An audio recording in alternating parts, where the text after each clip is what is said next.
اقوام متحدہ اور چین میں پاکستان کے سابق سفیر مسعود خان نے کہا ہے کہ پاکستان کا عالمی سطح پر کردار انتہائی اہمیت کا حامل ہے۔ ڈون نیوز سے بات چیت میں مسعود خان نے کہا کہ پاکستان کی سفارتکاری کی وجہ سے امن کی جانب انتہائی اہم فیصلے ہوئے۔ پاکستان کے اس کردار کو پوری دنیا سراہتی ہے۔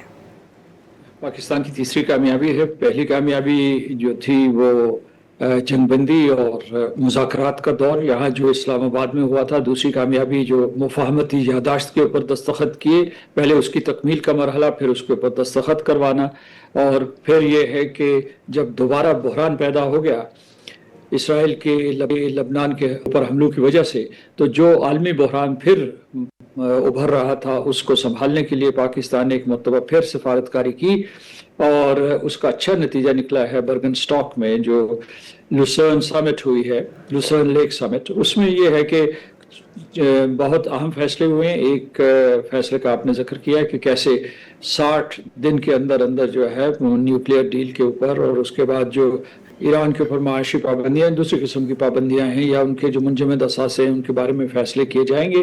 لیکن جو اس ہنگامی صورتحال سے نمٹنے کے لیے انہوں نے کچھ ایسے فیصلے کیے ہیں کہ انہوں نے ایک ہائی لیول کمیٹی بنائی ہے جس کو یہ مذاکراتی ٹیمیں جو وہ رپورٹ کرتی رہیں گی، اور اس کے علاوہ ڈی کنفلکشن کی ہے۔ ڈی کنفلکشن کا مطلب یہ ہے کہ انہوں نے متحاربین کو ایک دوسرے سے علیحدہ کیا ہے۔